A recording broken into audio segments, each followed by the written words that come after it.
Hello, everybody, and welcome to the Engine House. I am your host, of course, Gandy Dancer.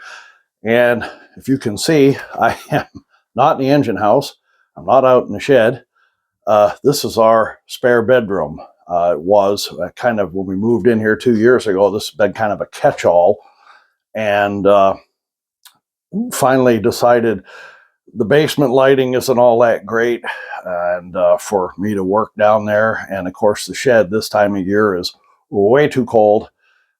It's winter, it's Christmas, a week of Christmas here, and we've got some snow on the ground. And if I want to work out there, I have to start the heater a couple, 2 or 3 hours in advance and let it heat up and before I can go out there. And of course, that's a waste of propane. So we cleaned this room out, and this is going to be my workshop here for a while. We have some more books. I put these bookshelves together and put the last of our books on it. Over here, we just got an old roll-top desk. Picked it up. It's an antique desk. It's a little rough, but it'll work for my workstation here. That's going here. The table here is one of 2 folding tables we had that I was using for the craft fairs when I was selling my books, and we finally figured out we really didn't need 2.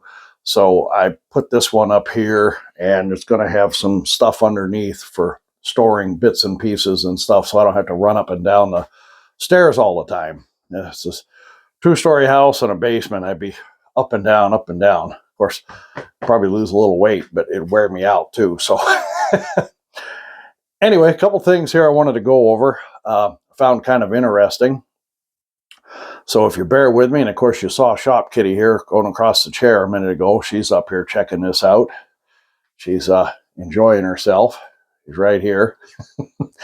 But let me get the camera a little bit closer to the table here so I can do what I'm going to do, and then we'll go from there. Give me 1 second. Hank. Okay, a couple things here I wanted to go over. 1950s, and when they were starting, they came up, they were a little more buildings. They had some pre-war too, but they were tin plate painted. 1950s, they started coming out with plastic buildings and a lot of Plasticville stuff. And I do have a lot of Plasticville stuff. I do like it. You can get it cheap online, and a lot of some of it's kind of a little beat up maybe because it's been well used. Back in the day, I think they were marketing it to kids. It's all snap together stuff, and it's great stuff if you like.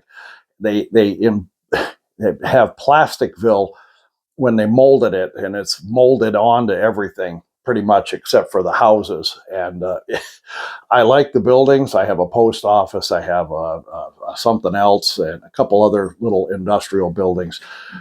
It's the Plasticville part that kind of annoys me, but you can get them pretty cheap and they're not too bad. Hi, Amarok. One of our dogs came up here to see what's going on. He heard me talking. They don't come down in the basement much, so you'll probably see them in videos when I'm working up here shooting videos. Okay, buddy, come on.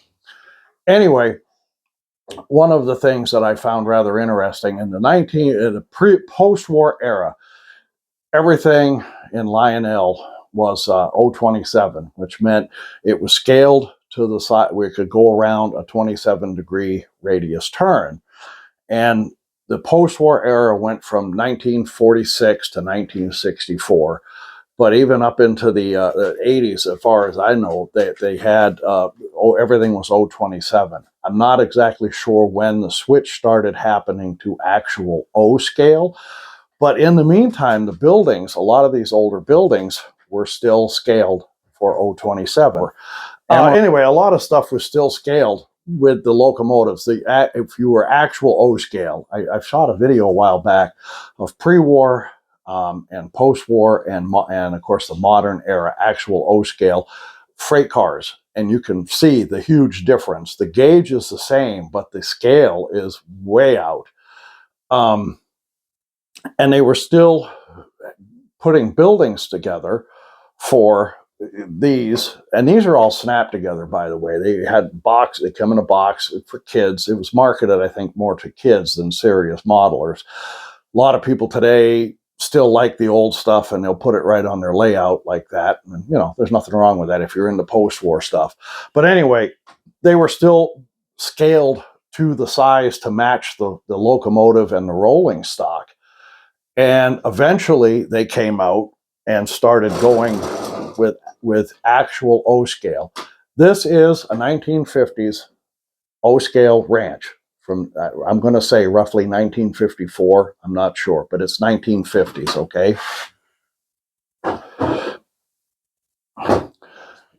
There's a modern one. You can see the difference, the height, the size of the building is more, I mean, it's not huge, but it is bigger. This does not have a garage, but you can see it is bigger than that.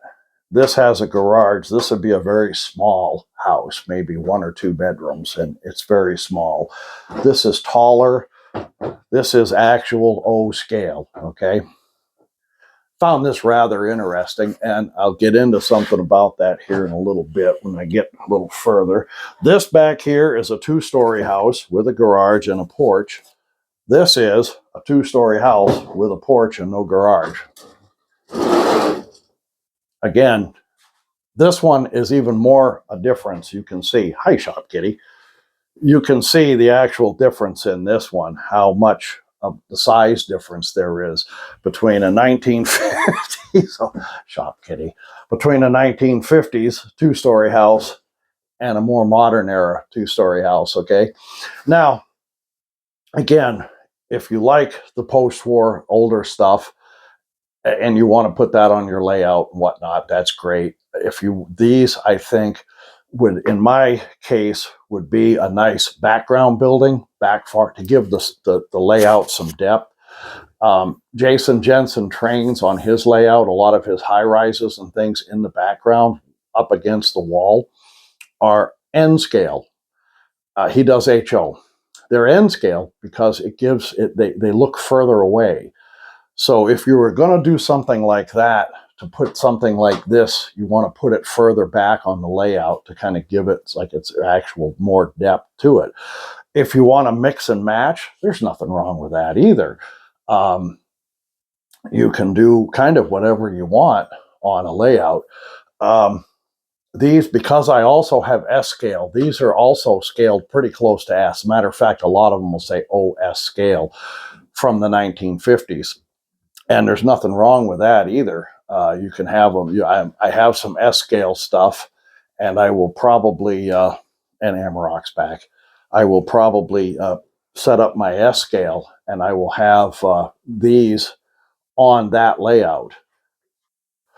So they will fit on an O scale if you are gonna go with period O scale. And again, all of my stuff, with the exception of one set, which is a U.S. Navy set that came out in 2012, is post-war. My 2012 set, though, is still 027. They still, at that point, it was a reproduction of an older set. And so I have no, with the exception of a couple of rolling stock that's my grandson's, I have no actual O rolling stock or locomotives. Everything I have is pre and post-war, and I have track that would do a 27-degree radius, and nothing bigger. The rolling stock would barely work on it without derailing, but the locomotives would not.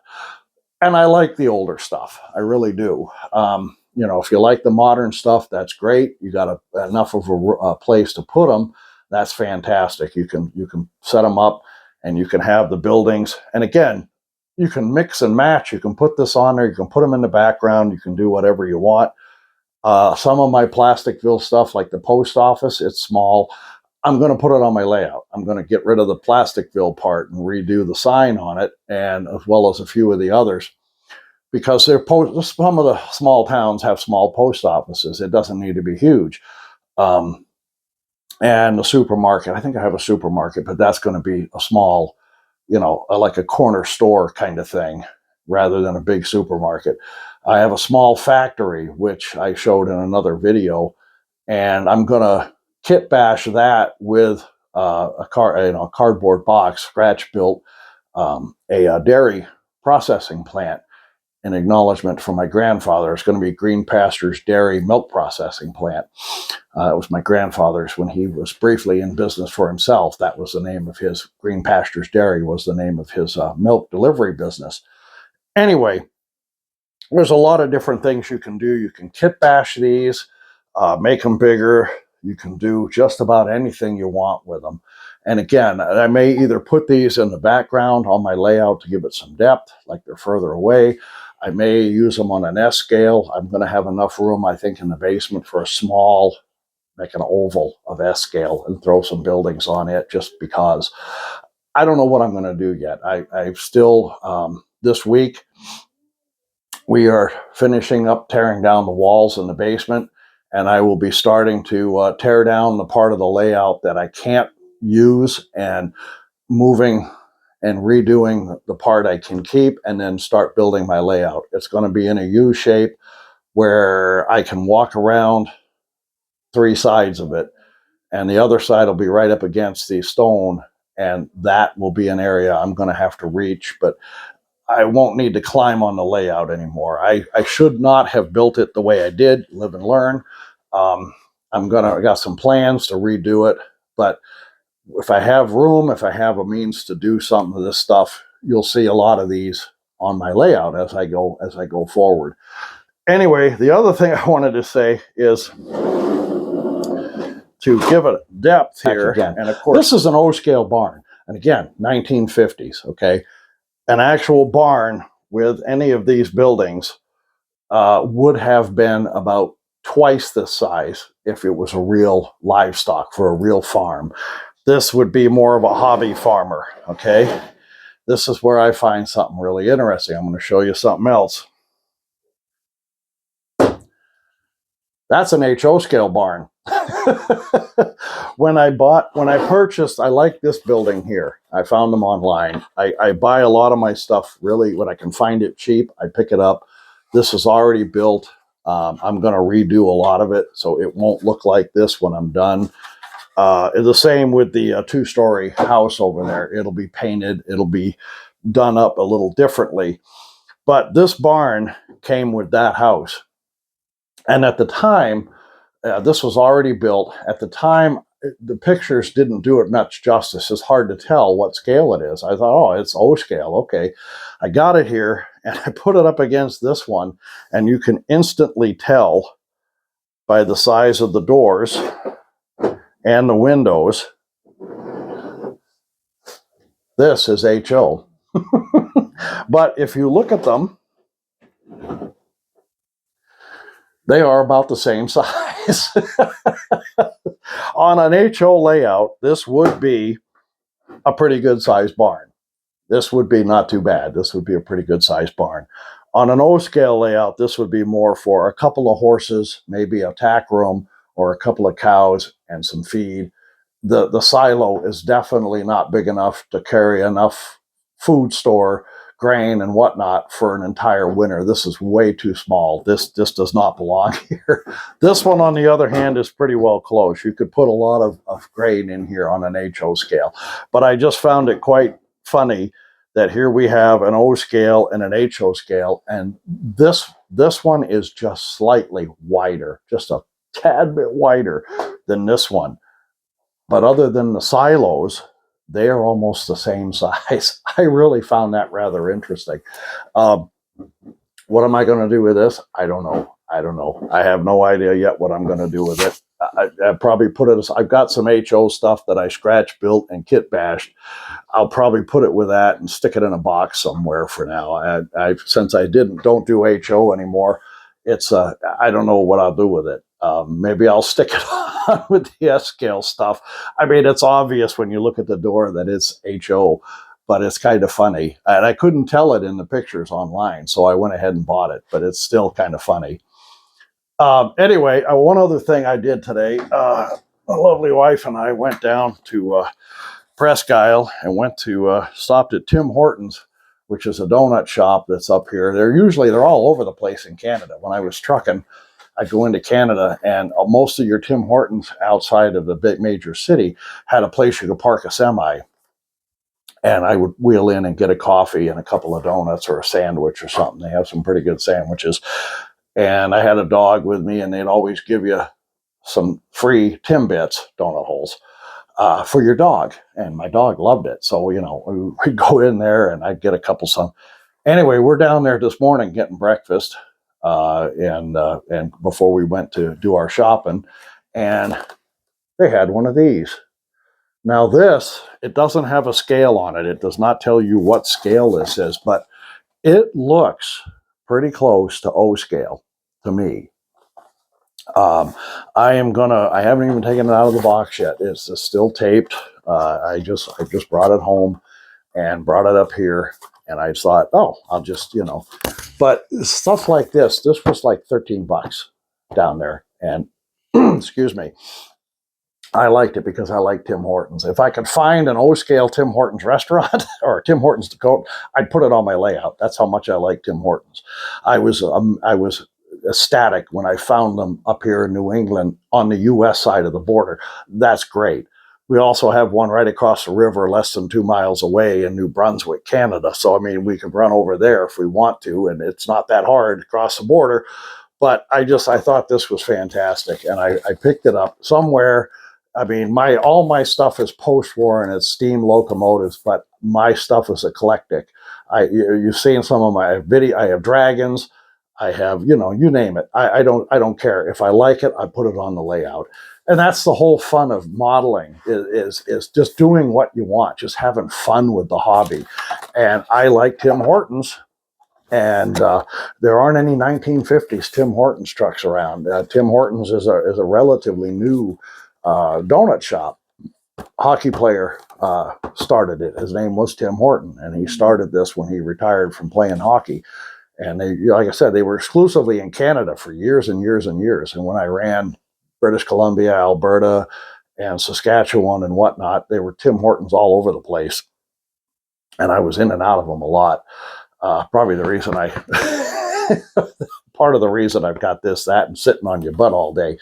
But when I was ecstatic when I found them here. There's one in Presque Isle, there's one in Caribou, and there's one just right across the river in New Brunswick. We don't go very often anymore, but I get good coffee there. And occasionally, like this morning, we were in a hurry, it's snowing. We wanted to get down there, get back before the weather got really bad. So we got breakfast there and did our stuff and came home, and they had these. So I picked this up. But it's amazing what you can find when you look around. Whatever you want to do on your layout, it's always fun to find different interesting things. Anyway, this is all modeling on a budget. Boils down to a lot of this old Plasticville stuff. I buy it, you know, maybe there'll be 3 or 4 buildings. The house here, the little ranch house, there were 5 other buildings with it. One was a post office, and again, I've got to take the Plasticville. It's on there. It's raised lettering that says Plasticville Post Office, and I've got to take that off. There's also a diner, which I really wanted, which again says Plasticville on it, which I'm going to have to figure out how to get that off and redo the diner. There were 6 buildings altogether, I think, 5 or 6. Anyway, a couple of them I'm going to use on my layout. The others will probably, if I do a small S scale, they'll end up on that layout. But again, you can mix and match and do whatever you want. It doesn't really matter. It's all up to you. If it's your layout, enjoy it, have fun with it. Paint, put them on the layout just the way they are. A lot of this older stuff too, you find is broken and cracked, and it's been well played with. And if Shop Kitty here lets me get this off, where the silo goes, well, you can see here the silo is cracked. Right there we are. You can see it now. It's better. And then the roof here, this section of the roof is also cracked. That can be glued. The silo can be covered up. I might not even put it on. I don't know. I might cover this. You can see this back here is broken right here. This is supposed to slide in and latch here in 2 grooves, and one side is broken. Um, if I use this on a layout, it'll be either without the silo, and there'll be something here covering part of this up so you don't see it, a bush or a tree or something. Um, and it can be fixed, obviously. But again, if people put this stuff on their layout just the way it is, they're looking for the old feel of the old days when it was, the early days of the model railroading, with HO, O scale, excuse me, Lionel, and some people put these right on the layout. And me, I'm going to paint them up. And of course, she knocks that off. You are a naughty kitty. Put that there where you can't get it. Cats. But I'm going to paint them up. I'm going to fix them up a little bit. There's not a lot you can do with some of these. Again, the barn doors don't open and close on these. The houses, this one, the doors, this door does not open, but the garage door does. There's no glass in the windows on this, yet there isn't any on these either, which I'm going to have to put some on. There is on this, there's plastic covering up the windows on this house, 2-story house, but there are none here. And of course, part of the chimney on this is I didn't have it on. It's inside, or part of it's right here actually, and the top is right here. But this one, the front door opens, the garage door opens, and they did some things detail wise, but not a lot. It was simple. It was the 50s. It was to get kids interested and get parents to spend their money putting this stuff on for the kids. And they had a lot of other things as time went on. They've got, log loaders. They've got a ton of stuff out there, and people started actually modeling, getting into it. I don't have any of that stuff right now. I'd like to. Some of that is, some of it's old and beat up, and it doesn't work right, or it doesn't work at all. And I'm more interested in scenery and doing stuff like that nature, and putting down track and having fun with the buildings. So, it depends on what you want. But if you want buildings cheap, I'd look at Plasticville, the older stuff, or if you go on eBay, a lot of times you can find stuff like this. It came off of somebody's layout. Maybe they're no longer modeling. Maybe, you don't know. Some of it's estate sales stuff. And you can usually pick them up relatively cheap. You can also go new. MTH has a lot of nice, good-sized buildings out there, and there can be, some of them can be spendy. Menards has some that are reasonably priced for what you get. I've got one. I'd like a couple of more. Woodland Scenics, I think, has a couple of factory buildings out that are in O scale, and they're already built, and you can do your own thing to them or just leave them as they are, but plan on spending some money. And again, this is modeling on a budget. If you want to save your pennies and buy a nice big, I would love to have Morrison's doors. It's a nice big factory that I just get a kick out of, because it's a throwback to the Doors, the band. I was not a big Doors fan, but I get it. Jim Morrison and the Doors. And it's just funny. It's a good thing. Menards has Gamer and Thrones, which makes toilets. Game of Thrones, it's a throwback to Game of Thrones, which is, some of them can be quite funny. HO, when I was shooting videos building HO, they had Gruesome Casket Company. Come on, somebody has a sense of humor there. So, some of this stuff is rather funny, but there are those buildings. The Menards is reasonably priced. They're usually under a couple $100. Most of them are right around 100. The bigger ones, the smaller ones run anywhere from about 40 to $60, depending on what it is. And they come with figures, and some of them come with vehicles, and they've got, some scenery with them. That's really nice. Woodland Scenics, I haven't seen much other than Morrison's Doors, which is the factory that I absolutely love. And then, of course, this stuff. And if you're looking for Morrison's Doors online on eBay cheap, you're not going to find it. Cheapest I found it was $125, and I think it flew out of there almost before it got posted. Most of them are way higher than that. But anyway, I just thought it was kind of interesting to show you the difference in the size from post-war to modern era buildings. It is quite obvious. And of course, the O scale barn versus an HO scale barn. Who knows where that'll end up, but I'll put it somewhere. I don't know, maybe way in the background, and you won't be able to see the doors on it to see that it's really not O scale. But anyway, it's a nice barn. It really isn't a bad, and it is the same size as that one, which is just amazing.